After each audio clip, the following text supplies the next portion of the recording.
Schindler's List depicts the relocation of Polish Jews from Krakow to the infamous ghetto. After the Germans defeated the Polish army, Oskar Schindler, a greedy, egotistical businessman, pursues a pots and pans manufacturing business in pursuit of profit. Ironically, Oskar is part of the Nazi Party, but hires a Jewish accountant who suggests Oskar employ Jewish workers instead of Poles for cheap labor. Unknowingly, by hiring 1,200 Jewish workers, Oskar saves the lives of all these people in the end of the film.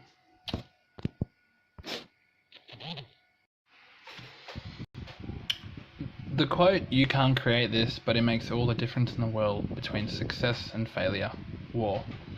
This direct quote from the film clearly illustrates the success Schindler's business of manufacturing the pots and pans for the German army, how it was directly related to the market in the war, and the fact that Schindler was able to bribe the Nazi Party on several occasions in order to keep his Jewish workers and essentially save them from the Holocaust and being sent to the concentration camps, relates directly to the reality of today's society, in which countries like America go to war simply for their economy and to strengthen their economy.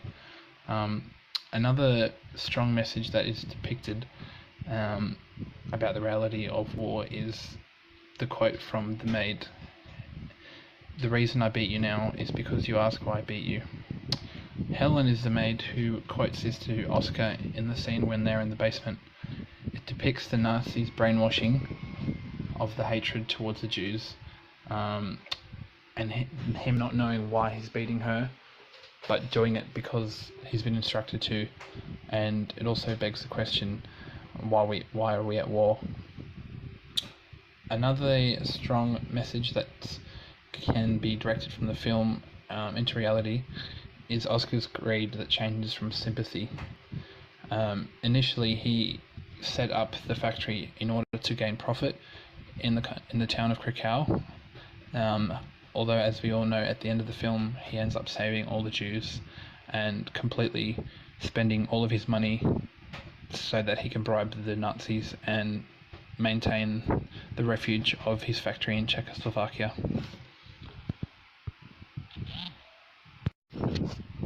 Schindler's List depicts some very powerful messages about the Second World War. The pure fact that Schindler develops a close bond with the Jewish accountant Stern highlights a very powerful image that even though he was involved in the Nazi Party, his only friendship that he formed throughout his life that had a strong connection was with the Jewish community, and they felt like a family to him. So in that sense, it creates a strong message of change, and that people can change their mindset, even though most of the Nazis were brainwashed. Ironically, Schindler ended up saving 1,200 Jewish people single-handedly on his own, and he was a party member for the Nazis. Another important message sent is his quote during his final speech in the factory: "Or you could leave and return as men, not murderers." His realization of the Nazis' massacre of the Jews and the mentality that they had throughout the 4 years or 5 years massacring the Jews in the town of Krakow, it shows he realized that they were not men, they were murderers.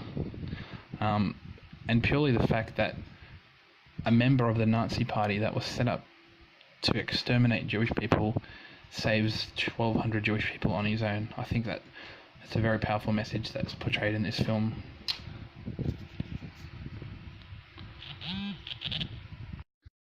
The companion reading I chose to research actually explains that there was a long pre-existing hatred towards Jewish people.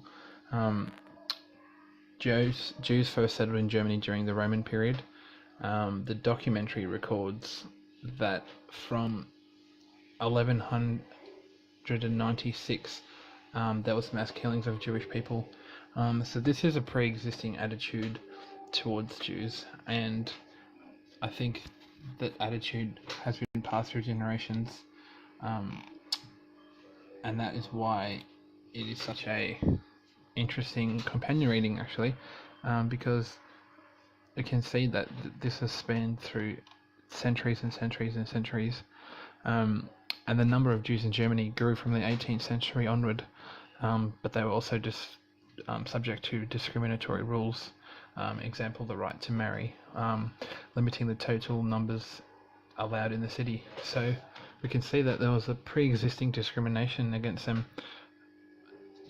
hundreds and hundreds of years ago. So it's quite interesting to see the link between the hatred by the Nazis in the Second World War and the hatred back in 1,000 years ago. So I think that was a very interesting extract I got from that reading.